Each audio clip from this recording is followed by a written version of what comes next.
bien. Wallahu yuhibbul muslimin. Allah finit là-bas et il a continué. Il a dit wallazina idha fa'alu fa'ishatan. Allah dit ceux-là quand ils font faïcha, turpitude. Aw zalamu anfusahum. Et si faïcha, zina est dedans, voler est dedans, quelque chose du mal est dedans, c'est rentré dans les faïcha. Aw zalamu anfusahum. Ou soit tu as fait injuste, ici c'est shirk, tu as associé à Allah. Il Allah, sauf Allah. Allah dit, il n'y a pas quelqu'un qui pardonne les péchés chez moi. Et walam yasiru ala ma fa'alu. Et ils n'ont pas continué dans les actions qu'ils sont. Ils ont demandé à Allah pardon et ils ont été sincères. Ils n'ont pas recommencé leur fait. Et ils connaissent. Le prophète Mohammed, il a dit toute personne qui a commis le péché et il a regretté au fond de son cœur et après il est quitté, il a fait l'ablution et il a fait 2 rakas et il a demandé à Allah pardon. Il ne se lève pas là, Allah va te pardonner. Non. Ça dit c'est authentique. Est-ce que vous comprenez? Ça c'est un hadith qui est authentique. Un moment même le prophète a dit An-nadamu min at-tawba. Et regretter même, ça fait partie de la repentation. De regretter le fait que tu as fait. Vous savez, un moment, quand on fait des actions, c'est ton âme même qui t'appelle. Vous savez, l'âme est composée en 2. Il y a an-nafsu lawwama et il y a an-nafsu amara bis-su. Il y a l'âme qui pousse l'homme d'aller faire des bêtises. Mais il y a l'âme qui te prend. Après d'avoir fait les bêtises, quand tu as un peu la foi, tu finis les bêtises, tu vas voir ton âme. Maintenant, la foi qui est avec toi là, la foi pousse l'âme maintenant, l'âme te blâme. Pourquoi tu as fait ça? Tu ne sais pas que ce n'est pas bon, tu vas voir que tu trembles, tu n'arrives pas à dormir et ça te pousse de repartir. Mais toute personne qui commet le péché, tu es heureux. Il faut savoir que ton iman est parti. Sinon, l'homme qui a l'iman MP, dès qu'il finit de commettre le péché, tu vas voir qu'il regrette. Il se demande pourquoi j'ai fait ça. Si tu vois ça, il faut savoir que ton iman jusqu'à maintenant c'est là. Mais quand tu fais le péché, tu es content. Ce jour même, tu vas dormir la paix dessus, tu ne fais pas. Tellement que tu es à l'aise. Tu veux que le lendemain, tu vas aller là où vous s'asseoir. Dès que vous allez, yo, hey, là, c'était fort. C'est-à-dire que tu veux publier. Il faut savoir que ton iman n'est plus avec toi. Parce qu'on dit Al-Mu'min yana zunubihi kal jibal. Un croyant, il voit son péché, c'est comme colline qui veut tomber sur lui. Wal munafiq yana zunubihi kal zubab wa ka ala anfi. Il dit un pervers, lui voit son péché, c'est comme c'est le mouche qui est tombé sur son nez. Et ça c'est rien.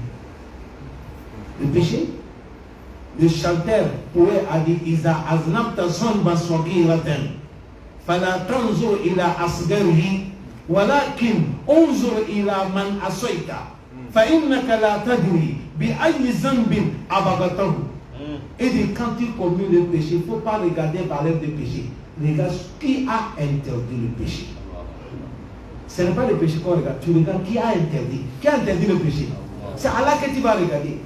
Et il a dit, mais quand tu regardes le péché, que le péché c'est petit péché, toi tu ne sais pas.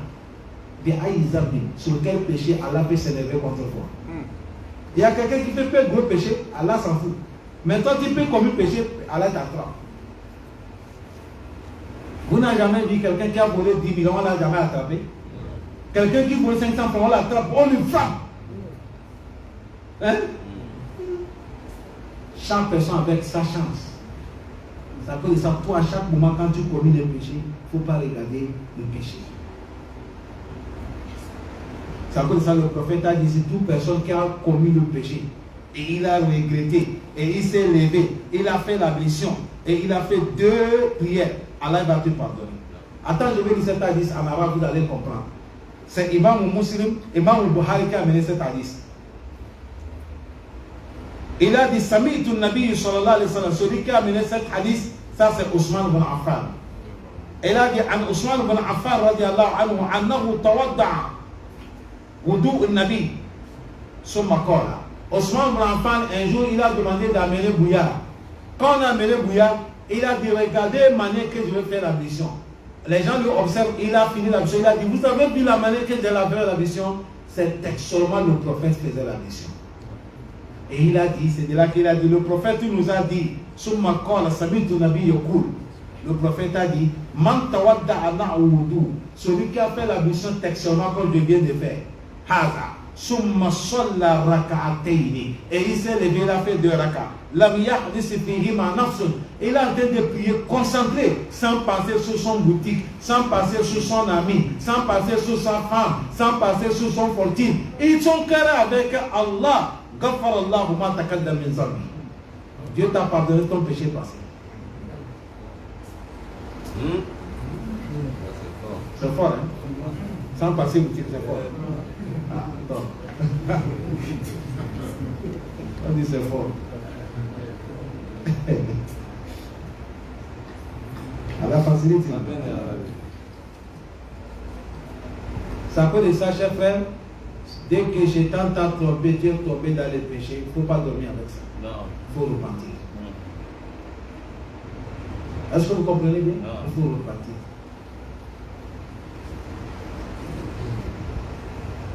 Il y a quelqu'un qui a commis des péchés, il est venu dire au prophète Mohammed. Il dit, Ya Rasulallah, j'ai commis le péché. Mais le prophète a dit, va demander à Allah pardon. Il a dit, mais le prophète, quand j'ai demandé à Allah pardon, je recommence encore. Le prophète a dit, à chaque moment que tu as recommencé, il faut demander à Allah pardon. À chaque moment quand tu as recommencé, il faut demander toujours à Allah pardon.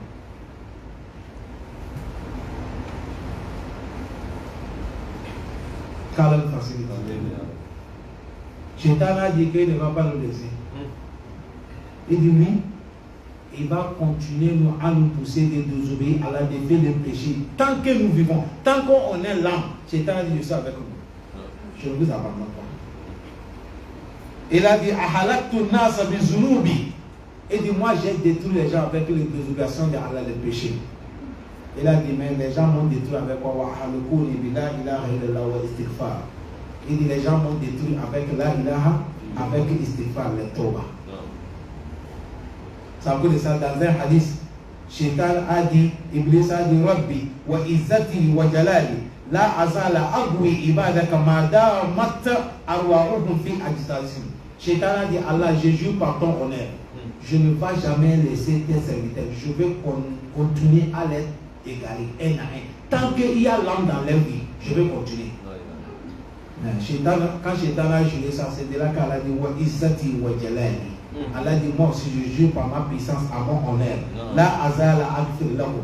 Mastakfartani. Allah dit, moi aussi j'ai pris l'engagement. Tant qu'il commet le péché, il me demande pardon. Moi aussi je vais les pardonner. Va les tromper, moi je les pardonne. Cette combat-là, ça se passe à la profit de qui? Nous. Entre Allah et Shaitan. Mais nous on est là, on ne peut pas remercier Allah. Shaitan a dit qu'il va continuer à nous égarer. Allah dit moi aussi je vais continuer à les pardonner. Tant qu'il me demande pardon. Allah fait qu'il attend que tu dis Allah pardonne-moi. Personne ne peut pas ouvrir ça au Shaitan. Il va dire Allah pardonne. Allah dit je ne te pardonne pas. Non. Ça ne se fait pas. Ça veut dire ça, Allah a ouvert la porte de pardon là. C'est là. Chaque moment. Hadith est venu dans le Sahih Bukhari. Chaque nuit, Allah descend dans le premier ciel à sa manière. Et il demande, qui a désobéi moi, Allah, il veut que je lui pardonne, il n'est qu'à me demander, je vais lui pardonner. Qui a le problème, il veut que je vais l'aider, il n'est qu'à se lever demander moi. Chaque jour la nuit, c'est comme ça. Tellement que Allah sait que nous sommes faibles. Ce n'est pas tout le monde qui peut veiller la nuit. Il y a les gens, dès qu'ils dorment à 22h, lui, ce sera tout Khaïr qui va se lever. Mais c'est un bon musulman, il n'y a pas aucun problème. Et aussi, les gens qui ne peuvent pas se lever la nuit, chaque matin, la journée, Allah tend encore la main. Il a dit ceux-là qui n'ont pas pu demander pardon, ils n'ont pas pu demander les soins. Je tends la main encore dans la journée, demandez, je veux vous pardonner. C'est comme ça qu'il fait. Parce qu'il sait que ce n'est pas tout le monde qui peut s'éveiller la nuit. Ça peut dire ça le prophète Mohammed. Il nous a montré comment on va gérer les deux. Si tu peux la nuit, il faut faire qu'il y a moulé. Ceux qui ne peuvent pas faire Qiyam al-Layl la nuit, la journée fait l'effort de faire 12 zilité des rakas. Si tu ne peux pas la nuit, tu attrapes ça dans la journée. C'est comme ça. Mais il ne faut pas laisser, tu n'es pas parmi les gens de la nuit, tu n'es pas parmi les gens de la journée. Toi, tu ne demandes pas Allah pardon la nuit, tu ne demandes pas Allah pardon dans la journée. Ce n'est pas bien comme ça. Qu'Allah nous pardonne. Parce que dans les versets, il a dit Fastakfaru li zunubihim. Walam yasiru ala ma'far. Ils n'ont pas continué dans le secret. C'est ça qu'Allah veut. Allah veut que si tu as repenti, ton repas soit repas sincère, sans retourner. Mais ils sont combien? Combien de gens qui repentent sans retourner sont combien? Ceux qui repentent sincère sans recommencer, là, ils sont combien? Ils sont minoritaires, bien sûr, une majorité. Ils sont majorité, il va dire Allah pardon, demain il va commencer encore. Mais toujours il y a l'espoir. Nous ne sommes pas là pour dire les gens, si tu as repenti, il faut recommencer. Non. C'est ce que Allah dit. Ya ayyuhallazina amanu tubu ila Allahi tawbatan. C'est ça que Allah dit. Mais l'homme que tu vois là, être humain, nous sommes tellement quoi? Faibles. L'homme il est faible. Allah il connaît notre faiblité. Il connaît. Regardez le Ramadan. Allah il connaît. C'est encore ça, il a dit dans le Ramadan. Celui qui voyage, il faut laisser le jeu. Tu es malade, il faut laisser le jeu. Une femme qui est en grossesse, elle ne peut pas, elle n'est qu'à laisser. Celle qui allait, elle ne peut pas, elle n'est qu'à laisser. Vieille maman, elle n'est qu'à laisser. Vieux papa, il n'est qu'à laisser, mais ils n'ont qu'à mourir. Et après, il a dit quoi? Parmi les actions que Allah dit, si tu as dans le jeûne, tu as mangé par oubli. Tu as le jeûne, mais tu n'as pas le jeûne. Tu as le jeûne. Par oubli, Allah ne t'attrape pas. Par erreur, Allah ne t'attrape pas. Sauf que tu as mangé par esprit. En pleine journée, tu dors. Au cours du sommeil, tu as réveillé que tu fais rapport avec une femme. En plein midi, tu t'es réveillé, tu es mouillé. Vous comprenez le mot mouillé? Ton carême existe. Allah dit, va laver Djalaba. Mais Allah, j'ai senti goût. Il dit ça, c'est pas problème. Ton carême existe. C'est facile. Allah, il est là pour nous faciliter. Et encore, il a fait l'année, c'est combien? 12 mois. Si Allah nous dit on est qu'à gérer 12 mois, est-ce qu'il a raison ou il n'a pas raison? Il a raison. Parce que le bien qu'Allah nous a fait, on ne peut pas les citer. Wa in ta'udu ni'mat Allah, la touchera. Mais Allah n'a pas dit, tellement que c'est que nous sommes faibles. Il a dit, je vous ai recommandé des jeûnes, presque le jeûne, mais un mois seulement. Un mois, même, un moment, ça n'arrive pas 30. Un moment, c'est 29. Un moment, c'est 30. Ou bien, c'est pas ça? Ayyam al-Ma'douda, il dit c'est des petits jours comme ça. Et il pouvait nous dire, dès qu'on est mangé matin, on ne va plus manger. On est qu'à continuer comme ça. Peut-être qu'il nous dit gérer comme ça 2 jours avant de couper. Ou soit il nous dit qu'il faut gérer sans manger. Mais il nous a dit de manger. Tu vas manger, on s'arrête à 5h10 ou 5h15. 18h30, 18h35, on est déjà coupé le carré. Dedans, ce n'est sans dire même pas. Tout ça, c'est miséricorde. Dans la journée, il ne faut pas toucher ta femme. Mais si tu as coupé, fini, il n'y a pas haram. Même si tu pars faire la prière, demande que tu reviens, tu peux toucher ta femme, c'est pas haram. À la facilité. Parce que c'est que l'homme, nous sommes tellement quoi? Faibles. C'est un peu de ça. Dès que si quelqu'un a repenti et qu'il est revenu encore, il n'y a pas aucun problème. Il faut toujours repentir. C'est la repentation-là qu'Allah y veut. Qu'Allah donne la compréhension. أولئك جزاؤهم مغفرة من ربهم وجنات تجري من تحتها الأنهار خالدين فيها ونعم أجر العاملين. Allah subhanahu wa ta'ala, il a dit les gens qu'on vient de parler comme ça, Oulaïka, ce sont des jaza'uhum, les récompenses, magfiratun min rabbihim, sur le pardon de Allah. Et après pardon, wa jannatun, Allah dit je vais les donner le paradis. Tajri min tahtiha al-anhar. Dans leur paradis, il y a les ruisseaux qui coulent là-bas. Ici il a dit tajri, il y a 2 manières. Dans les Surat Rahman, il a parlé. Il a dit dans le paradis, fiha aynani tajriyani. Dans l'autre côté, c'est dit Fiha Aynani Nadohatani. Des ruisseaux. L'autre, Kagiliade, ça coule. L'autre, ça arrose. Ça fait comme ça. Ça arrose. Nadohatani. Est-ce que vous comprenez? Nadohatani. Ici, ça coule. Ici, ça arrose. Pourquoi elle a dit arroser? Pourquoi elle dit se couler? Vous ne partez pas chez Gratique. Ils ont des pompes qui coulent, non? On pisse l'eau là-bas. Mais ils ont l'autre, on a mis ça, c'est pour arroser quoi? Les fleurs. Quelqu'un va dire, on va arroser les fleurs aussi. Allah fait ça pour te comparer tout le monde. Sinon là-bas, tout c'est à ta disposition. Vous savez, dans le paradis, Allah dit, dans le paradis, walakum fiha ma tashtahi anfusukum. Vous avez tout ce que le cœur désire. Walakum fiha ma tad'un. Et vous avez tout ce que vous souhaitez. Ici, quand tu veux souhaiter, il faut parler. Paradis, on ne parle pas, on pense. Tu penses dans ton cœur, ça vient. Tu penses dans ton cœur, ça vient. À la facilité. Un jour, les Sahaba, ils ont vu le prophète les diriger la prière. Ils ont vu que le prophète a fait un pas devant, il a fait la main comme ça. Après, le prophète est revenu. On a dit on n'est qu'à prier comme le prophète. Oui, non? Après la prière, les Sahaba dit, ah, Rasulallah, maintenant, le système est venu encore. Si nous prions, on va faire un pas devant. Et on tend la main avant de revenir, il y a comment? Il a dit, la prière est toujours à sa place. Rukui, Sujudu, Kiyam, Ateya, Salut final. Il dit, mais on a vu que tu as fait un pas, tu as fait la main comme ça. Il dit, c'est vrai. Le moment que j'ai prié, Allah m'a ouvert le paradis.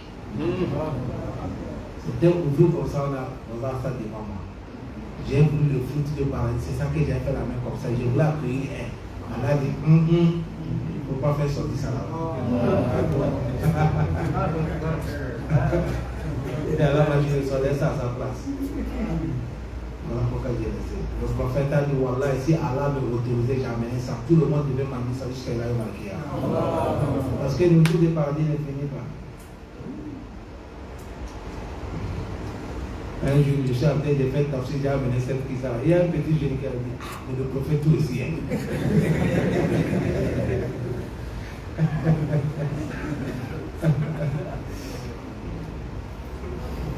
Allah a réservé ça, Yom Al-Qiyam. Ici, on mange, ça finit. Mais là-bas, on mange, ça augmente. Même le supermarché, c'est dans le paradis. Le prophète a dit, paradis a le supermarché. Vous connaissez les supermarchés?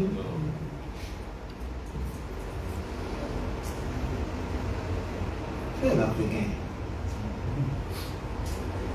Tu vas voir quelqu'un quand il passe au supermarché. C'est pour payer pâte des brosses. Pâte des brosses. Au lieu d'aller payer ça, tenir ça dans la main, il va prendre les trucs, on pousse. Il y a rien dedans, pâte de brosse, il met ça dans un peu de plus. Ça, c'est l'Africain. Et filmer, il se filme pour montrer qu'il est dans le supermarché. Bon, il y a un supermarché dans le paradis. Quand le prophète a parlé ça, le soir, il dit, on vend. Il dit, le Sahaba dit, là-bas aussi, on vend. Le prophète a dit, non, on ne vend pas. Là-bas, ça peut aller pas. Mais le supermarché du paradis, c'est vendredi seulement qu'on parle. Jusqu'à le prophète en train de détailler là, quand les gens vont quitter aller au supermarché du paradis, le beauté qu'ils avaient, quand ils vont partir, avant de venir, Dieu a changé leur beauté. Il revient. Car l'homme dans le paradis. Quand on parle de paradis, ce n'est pas petit amusement. Ce n'est pas petit amusement. Le prophète, quand un moment il parle de paradis, il arrive, il a dit Fiha ma la ayn ra'at, wala uzun sami'at, wala khatar ala qalbi bashar. Il a dit Wallahi, même tout ce qu'on va parler, il dit Fiha, dans le paradis, il y a des choses que l'œil n'a jamais vues. Les oreilles n'ont jamais entendu cette information. Le cœur ne peut jamais imaginer pour connaître ce qu'est dans le paradis. Alors donne-nous. C'est ça qu'on est en train de chercher. C'est à cause de ça, Allah subhanahu wa ta'ala ici, il a dit quoi? Il a dit Ulaika jaza'uhum maghfiratan, leur pardon de Allah, min rabbihim de Allah, wa jannatun tajri, et il y a dans les paradis les ruisseaux qui coulent. 4 ruisseaux. Il y a le ruisseau de l'eau, dans le surat de Muhammad, il a parlé ça. Il y a miel, il y a l'air et il y a le vin. Vous voyez? Mais ce n'est pas le vin qui saoule. La fiha qawlun wa la hum anha yuzafun. Le vin qui n'a même pas le mot de tête et ça ne fait pas pertir aussi la conscience. Allah donne. Et Allah dit khalidina fiha. Quand les gens vont rentrer dans le paradis, ils vont rester éternels dedans. Après Allah même a dit wa ni'ma ajrul amilin. Allah dit béni, on récompense à ceux-là qui ont travaillé. Vous avez compris? Non. Allah dit béni, on récompense à ceux-là qui ont œuvré, ils ont travaillé. Tous les jours que vous êtes en train de rester, vous gênez, vous ne mangez pas, Allah va vous payer ça yom al-qiyam. Yom al-qiyam, Allah va dire Kulu wa shrabu hani'an bima aslaftum fil ayamin khalin. Allah dit aujourd'hui mangez, buvez. Et aujourd'hui mangez, buvez à la part des jours que vous avez resté gênés sans manger. C'est payant. Pourquoi? Allah donne le courage. Qu'Allah s'introduise. Wa sallallahu wa barik ala nabiyyina Muhammadin wa ala alihi wa sahbihi wa sallam walhamdulillahi rabbil alamin.